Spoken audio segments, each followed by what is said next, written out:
Never बसीर्स girlfriend, stop spreading it everywhere. मैंने clearly बोला है मैं बसीर की गर्लफ्रेंड नहीं हूँ यार। वो हेट जो आ रही थी ना, वो बस मुझे नहीं, मेरी पूरी फैमिली को बहुत ज़्यादा बॉदर कर रही थी, एंड स्पेशली माई मॉम। मेरे को पता है कि मैंने कुछ भी ना तो झूठ बोला है, ना किसी और रीज़न से बोला है। आपकी अगर मैं बात कहूँ शुभी, कहीं ना कहीं जब से आपने एक पोस्ट डाला हुआ है और जब से एक पॉडकास्ट में आपने एक बात कही है, तब से वो बात बहुत ज़्यादा सेंसेशनल हो गई है। और कुछ लोग आपको सपोर्ट कर रहे हैं, कुछ लोग आपको बहुत अच्छा बुरा बोल रहे हैं। जब ये सारी चीज़ें आप पढ़ती हैं तो आपका क्या रिएक्शन होता है?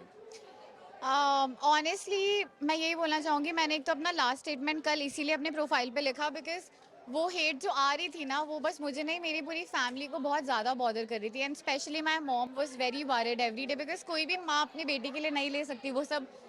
I don't know why social media is very negative.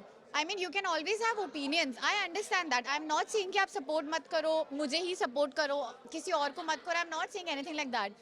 But just that the hate which is going on, the abuses, ये सब बोलना कि तुम मर जाओ तो अच्छा है, all of these things, I just think कि I did not deserve it. No one deserves it. So it was too much to take, and that is why I had put out my final words. And I'm okay with people who are supporting me. I'm glad. Thank you so much, guys. People who are not supporting me, it's okay. You can always have double opinions.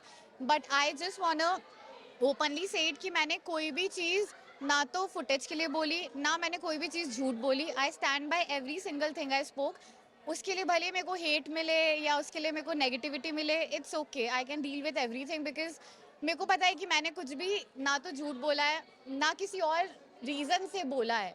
What ever I said was the true story, and that's all. No comments apart from that. Thank आपने you. आपके एक post में एक चीज़ और भी कही है जहाँ पे आपने बोला है कि यार कि मुझे किसी की एक्स गर्लफ्रेंड ना बुलाया जाए। Yeah, because guys, please, I was never Basir's girlfriend. Stop spreading it everywhere. मैंने clearly बोला है मैं बसीर की girlfriend नहीं हूँ यार. Why would you imagine how my mother would feel if she gets to know common ex वाला tag? What is this?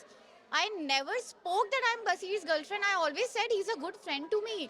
And that is so wrong. And in fact, I don't know why a lot of media pages also were circulating this news कि बसीर और आवेश की common x. पहली बात तो मैंने कभी नहीं बोला कि मैं किसी की कॉमन एक्स हूँ, मैंने एक्स वर्ड ही यूज नहीं किया। I said I was seeing someone, there is a difference between relationship and seeing. So stop labelling me as that please, it's too much now. क्योंकि कई सारे लोगों ने यहाँ पे एक चीज़ भी बोली हुई है कि यार कि शोभी को कहीं ना कहीं बिग बॉस में आना है, वाइल्ड कार्ड में जाना है। नहीं बोलना चाहूँगी, मैंने ओपनली जो भी चीज़ें थी मैंने अपने पोस्ट में लिखी है, उससे ज़्यादा मैं ऑनेस्टली कुछ नहीं बोलना चाहूँगी, बिकॉज आई हैव अंडरस्टूड कि people do not see the truth, they assume and they believe what they want to believe. So whatever I have said, I've said it, and I don't want to say anything else about it. And that's all. Bas, thank you. क्योंकि एक और सामने से भी एक statement आया हुआ है जहाँ पे उन्होंने कहा है कि यार कि मुझे ना इस बात को इम्पोर्टेंस और देनी नहीं है और मुझे किसी को वाइल्ड कार्ड नहीं दिलवाना है। मैं किसी की और की बात पे कुछ बोलना ही नहीं चाहती हूँ। Even I don't want to give footage, and in fact मैं शो में जाती तो जो शो में शायद नहीं दिख रहे थे वो दिख जाते। ऑनेस्टली बोल रही हूँ मैं ये चीज़, coming from a good place. So I am, and I have clearly said that I actually have shut down the offer. So बस मैं इस बात पे कुछ नहीं बोलना चाहती और थैंक यू।